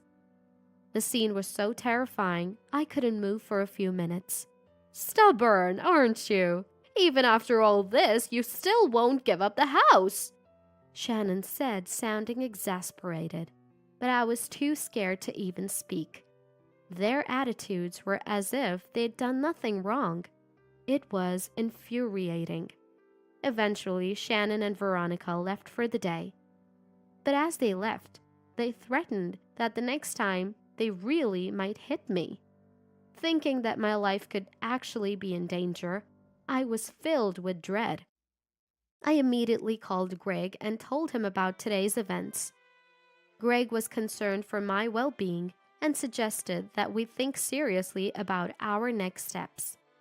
And then he made a proposal to change the situation, feeling there was no other choice, I agreed to go along with Greg's plan. During the operation, I made sure to not be home when Shannon and Veronica would come. This way, the plan went forward without them catching on. 2 months after initiating the plan, I got a call from Shannon. "I'm tired of waiting to see you. I've decided to move Veronica in whether you like it or not, and I'll throw your stuff out myself." Shannon was laughing as if she had won. Apparently, Veronica was already on her way to the house, but they knew nothing about the plan. I'm sure Veronica would be in for a surprise. While talking to Shannon, a call from Veronica came in. Putting Shannon on hold, I answered Veronica's call and heard, "Who are you?" "I'm the homeowner. Who are you?" "This is my house," a male voice responded. Realizing the call had connected, Veronica started speaking to me. "Nellie, what's going on? Why is there some stranger in the house instead of you?" Veronica sounded confused. I decided to explain the situation to her. "Veronica, actually we sold the house. Greg and I decided it was the best move." Hearing this, Veronica let out a loud, "What?" I wish she wouldn't yell. It's a disturbance to the new homeowner. "Why would you do that? I never heard about this." "Well, if we had told you, you would have stopped us, right?" I didn't say anything, so it was a strategy. Greg was also quite upset with Shannon and Veronica's actions. Most of what Greg owned had been taken by Veronica, and now they were trying to take the house too. This was the final straw. Fortunately, we had received some financial support from my family when purchasing the house, so we had little to no mortgage left and could sell it outright. "This isn't funny. I really like this house. What am I supposed to do now?" Veronica was furious. Apparently, they'd already planned to live here, and she had even terminated the lease on the apartment she and her husband Ricky were living in. Now, they can't live in this house, and Veronica's faces homelessness. "Why not go back to your parents' house?" I asked, genuinely puzzled, and Veronica became enraged. "Ricky absolutely refuses to live with them." Shannon must really have it in for Ricky, judging by what's been said. Well, if someone is that obnoxious, it's no wonder they're disliked. Veronica wouldn't stop complaining about how she absolutely needs that house. But the house is already sold and the new owners have moved in. What does she expect us to do? Over the phone, I could hear a man's angry voice. Apparently, there's a bunch of stuff sprawled out near the entrance, and he's not too happy about it. At this point, I wouldn't blame him if he called the cops. "Hey, do something about this. You're the one who sold them the house, right?" Veronica, not wanting to be yelled at, tried to make me and the man talk over the phone. "Yes, I did sell them the house, but that doesn't mean we have anything to discuss. Even if we did, the contract has been finalized, so all I can say is, I'm sorry for any inconvenience my acquaintance has caused." I decide to decline Veronica's request. Then, Veronica starts yelling again. Causing a ruckus in front of the house is bothering not just the man, but all the neighbors too. Talking to Veronica is pointless. She just doesn't get it. I thought this was going nowhere and hung up on Veronica. Immediately, another call comes in. It's from Shannon, whom I had put on hold. "What on earth are you doing? Veronica is furious. Fix this!" I'm just dumbfounded by her blame shifting. Shannon is the one who tried to let Veronica move into our house without permission. But she acts like I'm the villain. If it weren't for these two making a scene, I would have continued to live in that house. "Where are you now? Just fix it!" Oh, I hadn't told her yet. I'm at Greg's new posting. What? I decided to move with Greg to his new location. Greg frequently gets transferred because of his work, and we thought it would be better to not settle down in one place. Luckily, we don't have kids, so we have the freedom to change our residence. But that didn't satisfy Shannon. "Come back right now. I need to give both of you a piece of my mind."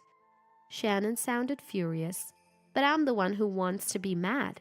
If it weren't for Shannon's meddling, we wouldn't have had to give up the house. "Enough, Shannon. How much more inconvenience do you plan on causing people?" I figured it's safe to vent, given that I've moved and we're over the phone. "I wonder if you ever think about how much stress you've caused us. Don't bother us anymore." Hearing my resistance must have really infuriated Shannon. She was screaming so loudly over the phone, it was hard to understand what she was saying. It made me worry if she was taking her anger too far. "I can't believe this! How dare you talk back to me like that? Greg, you too! How dare you defy your older sister, even though you're just Veronica's little brother?" It seemed Shannon had traveled all the way to Boston suburbs just to take revenge on us. But she didn't know where we lived. "Hey, tell me where you live!" There's no way I'd comply with such a demand. I naturally refused. Then Shannon screamed again. It was almost funny. She was like a machine programmed to scream every time I defied her. "Enough is enough! I'm Greg's mother. Since when is it okay for a child and his wife to defy their parents?" She was pulling some pretty old-fashioned cards. I mean, there are countless ways to find out where someone lives. Given she hasn't thought to look it up, I doubt she'd ever manage to reach our home. "Give me your address! Neither of you is getting off easy!" "Wait, what?" Suddenly, Shannon's tone changed. I wondered what had happened when she started screaming. "This is all your fault!" Turns out, Veronica had been taken away by the police, aggressively demanding a man leave his home, and he finally had enough and called the police. Well, that figures. Unable to think rationally, believing that blackmail could solve her problems, she must have gotten it from her mother. Getting taken away by the police might cool her off a bit. "How dare you do this to my precious Veronica?" Once again, she's deflecting the blame. I mean, how can it be anyone's fault but Veronica's, who was causing a scene outside someone else's house? Just then, Greg got home from work. I informed him that I was on the phone with Shannon, and he took over the call. "Mom, I've lived my whole life in fear of you, but that's over now. I'm not listening to you anymore. If you come to our house uninvited, I'll call the police." It seems Greg has grown through this experience. To think he could say that much to Shannon, who had tormented him all this time. Greg gave the phone back to me, saying he had said all he needed to say. Shannon, on the other end, screamed again. She's clearly not used to getting pushed back. Doesn't she realize that doing awful things could result in some form of retaliation? "Shannon, just give it up. Veronica has been taken away, and anything you do to me is just going to be petty revenge." Even so, Shannon just kept screaming. She was like a wild animal, so lost in her anger she had forgotten what she was even mad about. This is getting nowhere. Shannon, can I hang up now? I don't think there's any point in continuing this conversation." But she just wouldn't listen. "Don't you dare argue with me! Parents are absolute! A child should never defy their parents!" If she's going to be this unreasonable, well, I've got my own thoughts on the matter too. Shannon, I've said it before and I'll say it again. We're done interacting with you. Stop contacting us. I deliberately kept pushing Shannon's buttons. As expected, Shannon flew off the handle and started cursing at me. The things she said were so awful, they could break someone's spirit if taken to heart. But that's precisely what I was aiming for. "Shannon, I've recorded every single abusive word you've just said." As I said this, Shannon stopped her tirade and began to panic. "Recorded? What are you doing?" "Shannon, you're the one in the wrong for using hate speech. Slander is a serious offense. I'm sure my lawyer would love to hear this, and you'll probably end up having to pay a fine or compensation." At that point, Shannon broke down in tears and apologized. "I'm sorry. I just lost my cool for a moment. Please don't involve the lawyers or police, okay?" Since Shannon kept apologizing persistently, I told her to never interfere with Greg and me again and decided to forgive her. Shannon promised, and we never heard from her again. The truth is, I hadn't actually recorded anything. It was all a tactic to make Shannon back off. She didn't even know how to find our address, so I thought she might fall for a simple trick like this. And she did.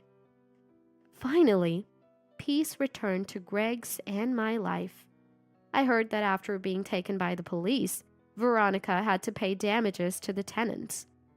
Having lost their home, Veronica and her husband Ricky moved in with Shannon. But within a few days, Ricky was talking about divorce, and it seemed Veronica was going to be divorced. To top it all off, Shannon had been hurling insults at Veronica's Ricky too. And I heard she also ended up having to pay damages for her insults. Both Shannon and Veronica ran out of money, and what used to be a friendship turned into mutual loathing. The atmosphere in their home is reportedly constantly tense now. Well, they brought it upon themselves. I hope they come to accept the circumstances and move on. As for Greg, he completed his assignment and returned to the main office, only to be assigned to another distant location a few months later. We realized it's more convenient for us both to relocate together, given how our lives have become increasingly busy with transfers. Now, wherever we go, people say we're a great couple, not just at the company, but also among the locals in the places we move to. After overcoming challenges without giving in to Shannon and Veronica, we realized that we'll be fine wherever we go. We look forward to supporting each other as we move forward in life.